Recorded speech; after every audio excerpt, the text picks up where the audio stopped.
بندہ جدو رب دے نیڑے ہو جاوے نا پھر رب بھی کمی نہیں کردا، رب اپنی شان دے مطابق عطا کر چھڑدا ہے۔ برادران گرامی قدر، اللہ کریم نے ارشاد فرمایا یا ایھا الذین آمنوا ادخلوا فی السلم کافہ، اسلام دے دائرے دے اندر پوری طرح داخل ہو جاؤ، ولا تتبعوا خطوات الشیطان، شیطان دے نقش قدم تے نہ چلنا، شیطان دے قدمہ دے پیچھے لگ کے اوہدی طرح سرکش نہ ہو جانا، باغی نہ بن وینا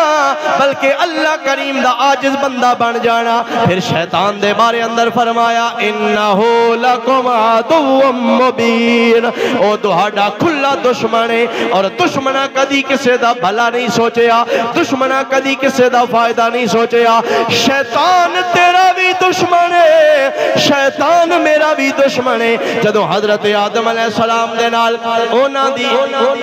نافرمانی کرن دی وجہ تو، توہین کرن دی وجہ تو شیطان نو جنت وچوں باہر کڈیا جا رہا ہے۔ نے کیا کیا اللہ تعالیٰ دی بارگاہ دے اندر چیلنج کر کے آکھنے لگا اے مولا اس آدم دی وجہ تو آج میں نے تو جنت چو باہر کڑدا پہ آئے، میں بھی اس آدم دی اولاد نو ورغا لاواں گا، سدھے راہ تو ہٹان دی کوشش کردا جاواں گا، میں نو جنت تو دور کردا جاواں گا۔ رب نے فرمایا اے شیطان لعنتی دفع ہو جا،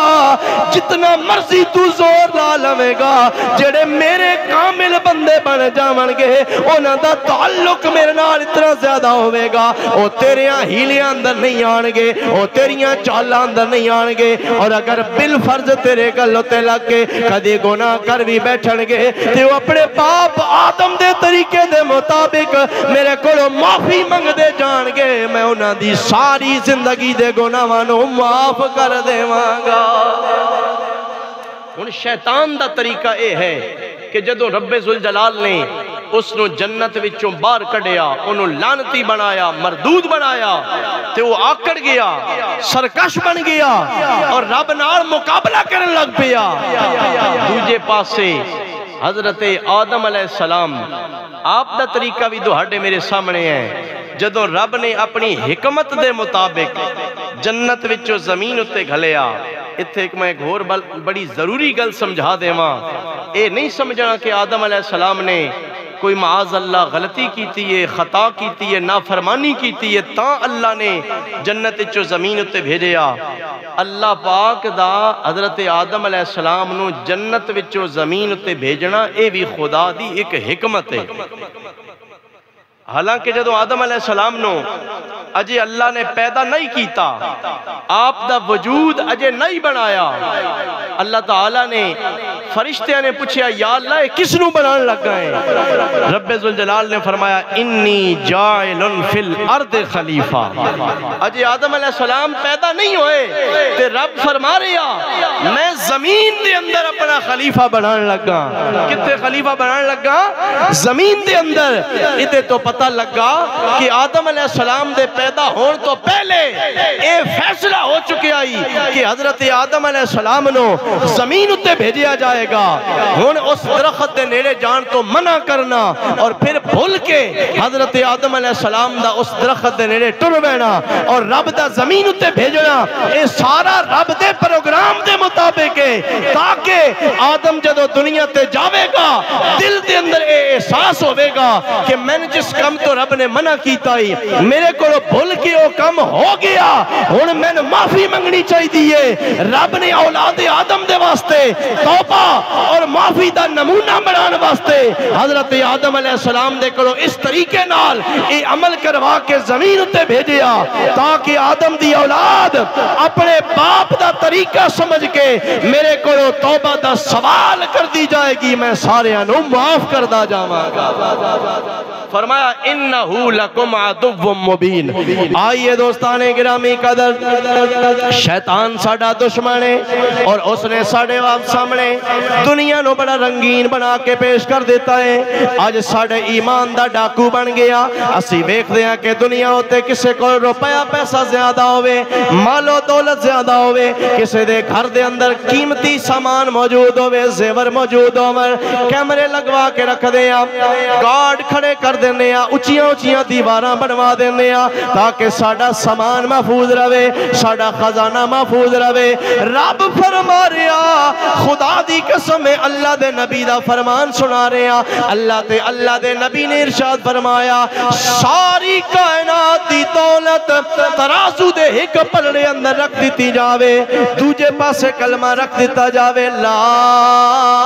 الہ الا اللہ محمد الرسول اللہ میرے کریم آقا نے ارشاد فرمایا ساری کائنات دی دولت دی شان گھٹ جائے گی کلمے دی شان ود جائے گی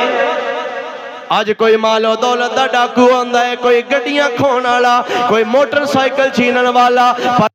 نہ ساڑی مال و دولت تو کوئی دشمنی ہے نہ ساڑیاں اچیاں کوٹھیاں نالوں نہ کوئی غرض ہے شیطان اگر ڈاکو ہے تے تیرے میرے ایمان دا ڈاکو ہے او دا دل کردہ ہے میں بندے دے کرو ایمان دی دولت چھین لوا انہوں معاذ اللہ میں کلمے دا منکر بنوا دیوا اس واسطے برادران گرامی قدر کلمہ اتنا قیمتی ہے شان دی حفاظت کرنی چاہی دی ہے اس دا پہرا دینا چاہی ہے اور او دا طریقہ کی ہے کہ اسی ہر وقت اللہ دی بارگاہ دے اندر استغفار کر دے رویے اپنے گناہاں دی معافی منگ دے رویے اور کثرت دے نال اسی کلمے دا ذکر کر دے رویے اسی ویکھ دے میرے بھائیو جس بندے دا جڑا کاروبار ہوے جڑا کم ہوے دیہاڑ نو جڑیاں گلاں عموماً کردا رہندا ہوے کدی کدی راتی سُتیاں پیاں خواب اندر بھی اوہی گلاں کردا رہندا ہے جڑیاں گلاں دن نو زبان اُتے جاری رہنیاں نے دماغ اس دا انہاں گلاں وچ ہی لگا ہوندا ہے رات نو سہ ویندا ہے لیکن ہوتی زبان ہوتے ہوئے جیاں گلاں جاری ہونیاں نے اگر میرے بھائیو اسی کثرت نال کلمہ طیبہ پڑھ دے جاواں گے اللہ دا ذکر کر دے جاواں گے رب دا نام لیندے جاواں گے کوئی بعید نہیں ہے او دو ساڈی جان نکلن دا ٹائم آوے تے رب جڑا چل دیاں پھر دیاں میرا کلمہ پڑھ دارے آئے ہے آج اس مرن لگیاں بھی دی زبان ہوتے کلمہ جاری کر دیتا جاوے اور سرکار نے ارشاد فرمایا من کان آخر کلام ہی لا الہ الا اللہ دخل الجنہ جس بندے دا آخری کلام لا الہ الا اللہ ہوئے گا انہوں فوراً جنت دا ٹھکانہ عطا کر دیتا جاوے گا اس واسطے میرے بھائیو اللہ نماز دی توفیق عطا کرے اس دے نماز ادا کرن تو بعد اپنی تسبیح پکڑ لینی چاہی دیئے اللہ دا ذکر کرنا چاہی دائے ہر ویلے اپنے رب نو یاد کرنا چاہی دائے لا الہ الا اللہ دا ورد کرنا چاہی دائے کیونکہ ایک کلمہ عرشوں آیا ہے کوئی خزانہ زمین دا ہوندہ ہے کوئی خزانہ کسے بازار دا ہوندہ ہے ایک کلمہ عرشاں دا خزانہ ہے میرے آقا نے ارشاد فرمایا عرش دیاں مینارے ہوتے بھی ایک کلمہ لکھیا پہ آئے تائیں اسیاں کیا کر دیا ایک کلمہ عرشوں آیا ہے جبریل امین لے آیا ہے نبی پاک نے خود فرمایا ہے پڑھو لا الہ الا اللہ حق لا الہ الا اللہ مل کے پڑھ لو لا الہ اور اللہ دا بندہ نبی دا عاشق حضور دا کلمہ پڑھنے والا جدو ایک کلمہ طیبہ پڑھ دائے دعاواں منگ دائے یا اللہ جونے بھی اس کلمے دی حفاظت عطا کریں مرن لگی ہے تامی اپنے سونے نبی والا کلمہ عطا کریں پھر شاعر نے اس سے تمنا دا اظہار کیتا ہے حضور دا غلام ہوئے سرکار نہ محبت کرنے والا ہوئے سرکار دی بارگاہ دے اندر انجز کر دائے جدو مران تے سونے آیا جہاں میں کیڑا خوش قسمت امتی ہوئے گا او دو جان نکلن لگی ہوئے او دو امینہ دلال دا دیدار نصیب ہو جاوے سامنے سرکار نو بیکھے او دو حضور دا دیدار کر دیا دنیا تو رخصت ہو جاوے تے پھر شاعر کہندہ ہے جدو مرا تے سونی آیا جاوے سونا مکھڑا یار بکھا جاوے